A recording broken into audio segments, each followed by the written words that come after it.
Ring girl Luciana Andrade has responded to those who have suggested that she and others in the same role earn more money than UFC fighters.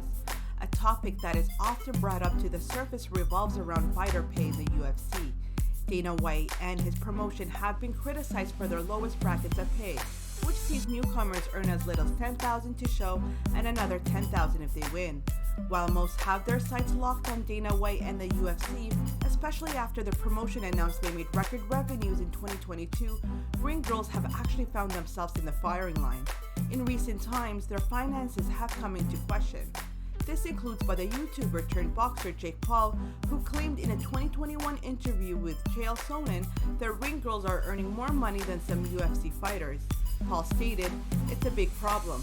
How is Ariana Salas making more money than some of the fighters who are risking their lives? Doesn't make sense to me.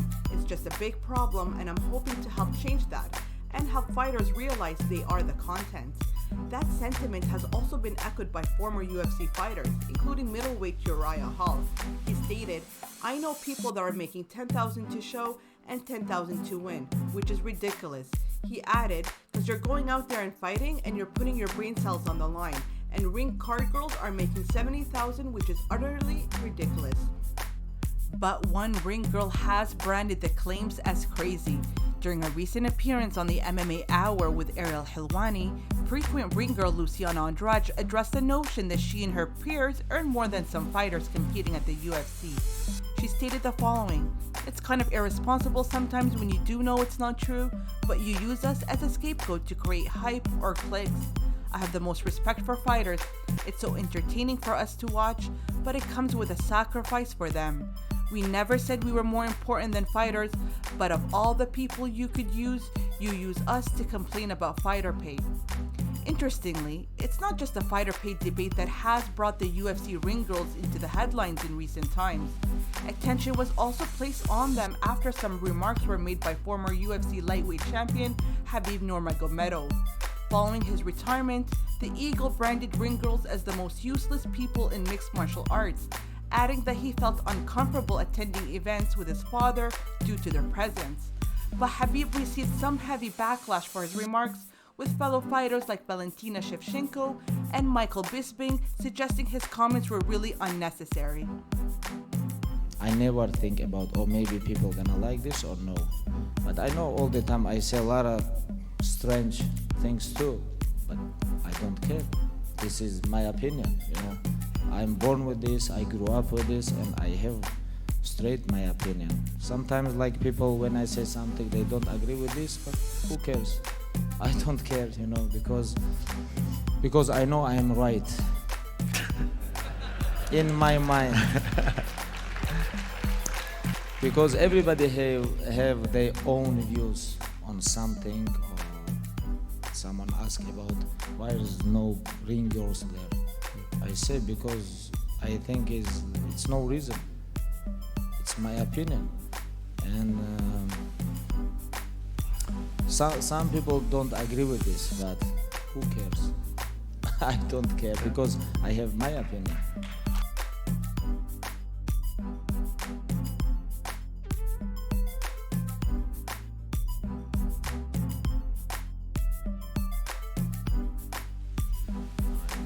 I remember there was a situation last year where people were talking about, the Octagon girls are making more than the fighters. You clap back. Right? I mean, this is the tale as old as time.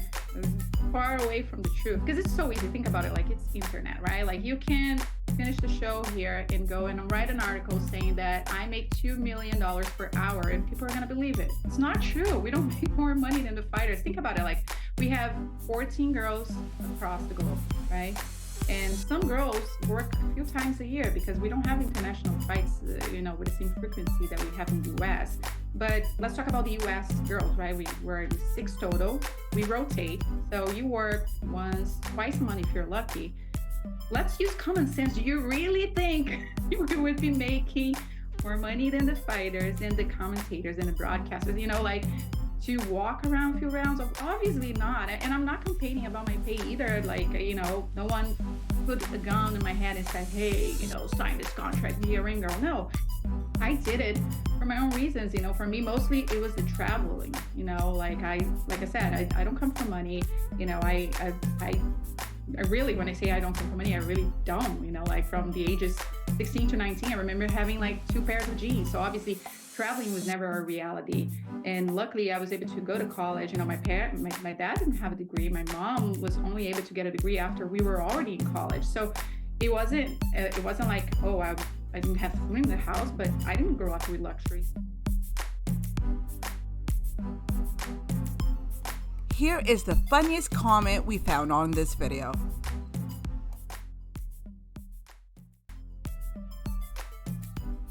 Not the hero we expected, but the one we deserved. She's a treat, Material says. Mr. Wolfcamp replies back saying, what makes her a hero? Majid says, she walks with a cardboard.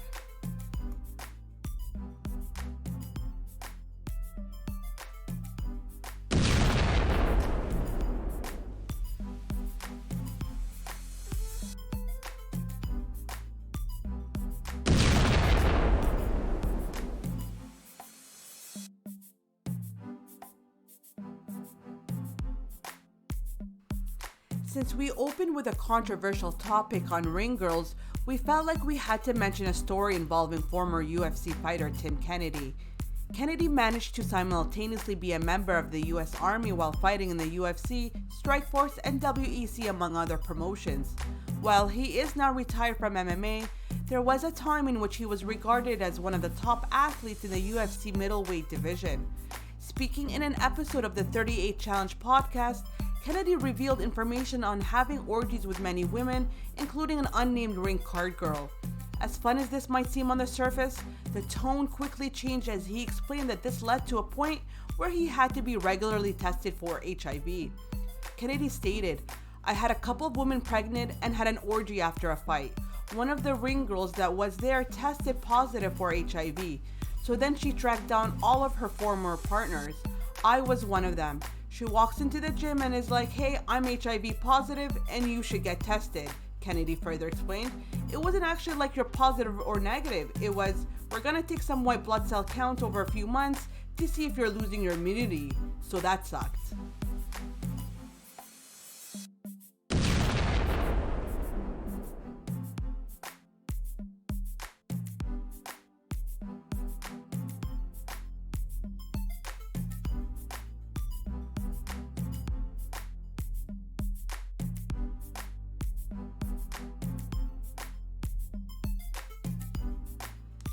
Jamahal Hill kicked off his year by winning a dominant unanimous decision over Glover Teixeira to claim the vacant light heavyweight title at UFC 283. That win was Hill's 4th victory in a row after stopping his previous 3 opponents, and he also became the first contract winner from Dana White's Contender Series to win a UFC belt. Sweet Dreams, as he is called, already has challengers lining up even at this early stage of his title reign, and during a recent appearance on the podcast Point Forward, he was asked if he intends to use his status as champion to address fighters' rights and pay the way that Francis Ngannou previously tried to do. He stated, yeah, for like right now, I'm just building bridges. You know what I'm saying? I ain't nobody like that. I really like, regardless of anything, regardless of the confidence I have in myself inside the cage, I ain't nobody like that, bro. For real. So I don't go out thinking like the influence and whatever, things like that, you know? But to me, I'm just me. That's all I know how to be. That's all I know. So that's really all I am. Hill also went on to say that he's open to having discussions about issues like more substantial pay and insurance for fighters, but to actually make a stand for anything, he feels like he'd need the support of his fellow fighters. Hill stated, so, like I could talk to some people, but I don't know how much people are really gonna listen, so I don't for the most part. As far as the fighters go, I just try to be cool, get everybody to talk, you know, I'm open. I'm an open person, so like we can talk about anything. I talk to the fighters about bread like that. I think the main thing that needs to happen to a degree for us fighters, like the pay thing and all of that stuff to change, fighters are gonna have to come together to a degree. Former heavyweight champion Ngannou surprised much of the MMA world when it was announced that he and the UFC had decided to part ways following failed contract negotiations. The Predator held the heavyweight title at the time of his exit, and he already defended it once against Cyril Gane, but apparently he and the UFC were unable to come to terms on a number of things, including pay and fighter rights. But a new heavyweight champion was crowned at UFC 285 when Jon Jones returned after a 3-year layoff and submitted Gane in the first round.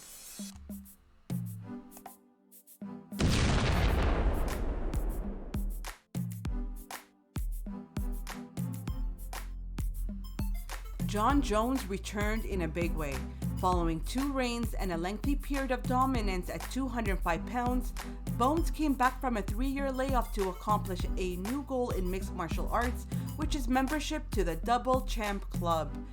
In empathetic fashion, Jones achieved his ambitions at the expense of Cyril Gane, who was submitted in the 3rd minute of their UFC 285 headliner, crowning the Rochester native as the 8th 2-division title holder in UFC history, and the 3rd to secure it in the 2 heaviest weight classes. Jones climbed from number 10 to number 1 in the male pound-for-pound order, essentially rendering the debate between previous throne occupier Alexander Volkanovski and lightweight King Islam Makhachev null and void.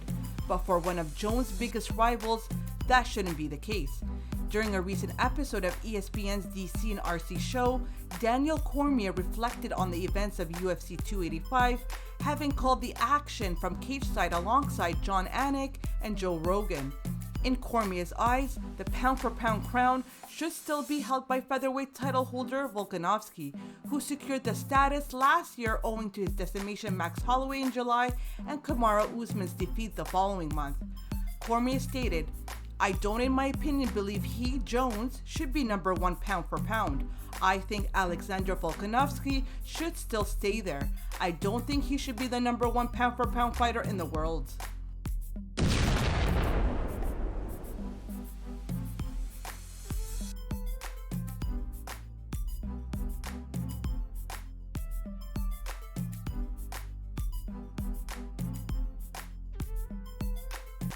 This always puts me in a tough position, right? Because I will always say guys that have bad things attached to their name should not be held on high. And I think, especially with the drugs and the steroid failures and those types of things, I think when you have those things, it's hard to call you the greatest of all time. And I know Anderson and all those guys, but I think he's in the conversation, even because he's become a heavyweight champion. Now he's won belts at 2 weight classes. I don't, for my opinion, believe he should be number 1 pound for pound. I think Alexander Volkanovski should still stay there. I don't think he should be the number 1 pound for pound fighter in the world, but I have no issue with it if people have voted that. Yeah, but yes, in the conversation. But again, but this makes it hard for me, right? Because then I come off as a bit bitter, when in reality I'm not bitter. I've always took this stance, and I'm staying with it. So, DC, you mentioned the GOAT conversation as I asked the question. Jon Jones says after the fight, he's never had an opportunity to fight someone who is considered the GOAT of a certain weight class or of a certain organization. Whereas Stipe Miocic, when you look at his reign as heavyweight champion of the UFC, he's definitely the guy that we point to as the greatest heavyweight champion of all time. And now that fight is in talks to be set to get Jon Jones, who we just discussed is in the conversation for the GOAT as it pertains to the UFC, and now Stipe Miocic, who's the greatest heavyweight in UFC history.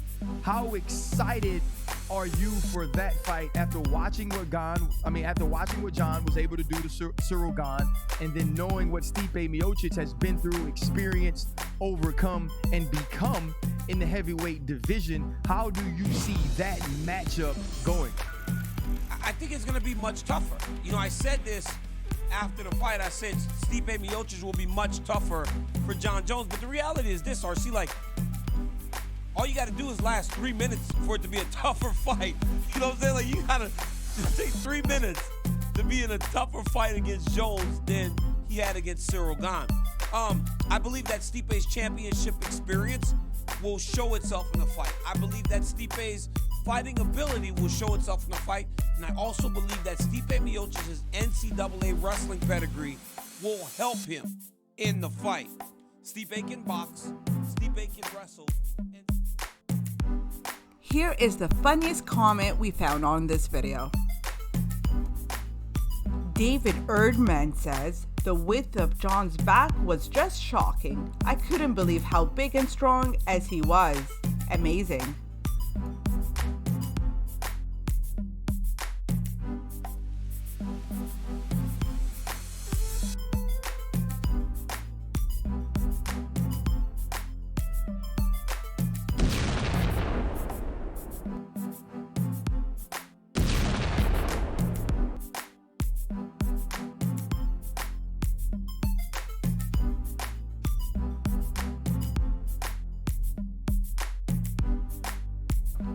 ESPN MMA's Brett Okamoto speaks with former heavyweight champion Stipe Miocic after Jon Jones submitted Cyril Gane to win the title.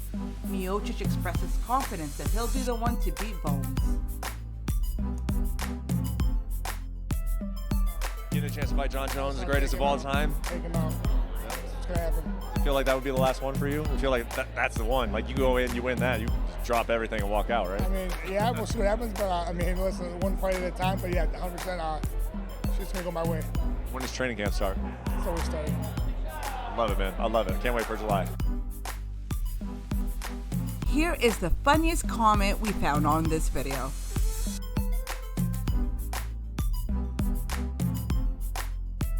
Mac Lethal says, Francis Ngannou and Cyril Gane are both better at speaking English than Stipe Miocic is.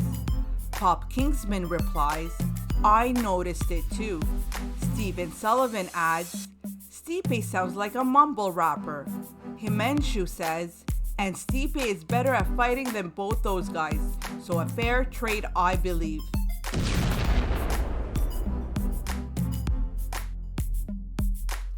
Firas Zahabi, who is the owner and head coach at Tristar Gym in Montreal, Canada, responds to the question of whether he thinks Jon Jones can be referred to as the greatest of all time. Here is the video. Jon Jones calls himself the GOAT. Guys, I hate to say it, he's not the GOAT, okay? You can't fail drug tests and be the GOAT.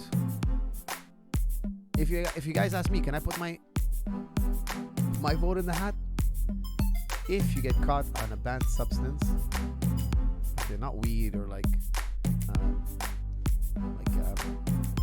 they have some weird things on there like coffee or something, like caffeine and something, or like certain levels. Like if you get caught with a hormone, I think you should be banned for life. It's irreversible, by the way.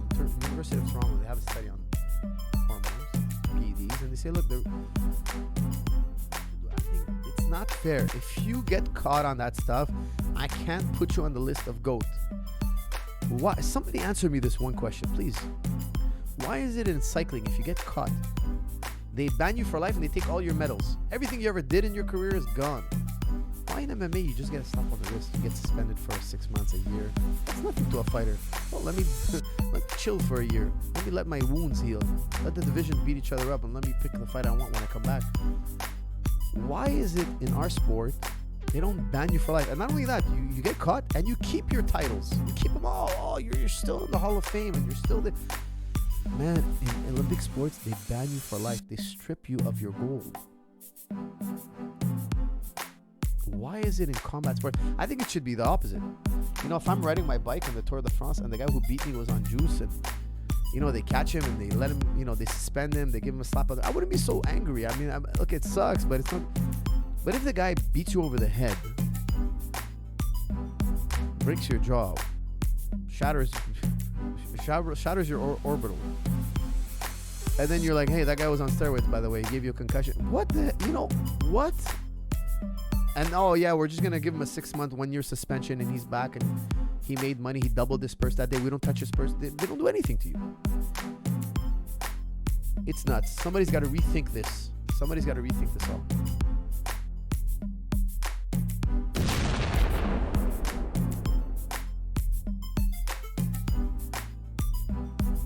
Kobe Covington's thoughts on Jon Jones at heavyweight and pound-for-pound ranking.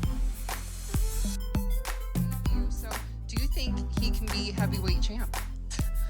Absolutely not. I mean, I don't even know if he can beat up his wife still. I mean, the guy's pathetic. I mean, he's just grasping at straws now. You know, the guy, how is he still even in the pound for pound rank?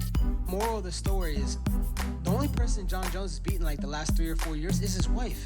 That's the only person he's beat. How is he still credible to be a pound for pound fighter? So, you know, the guy's washed up. And like Dana White said it himself, Uncle Dana, he said he's the biggest waste of talent in the history of the UFC. So, you know, I don't think we should see that guy fight again. I think that... Thanks for watching. If you enjoyed this video, don't forget to like and subscribe.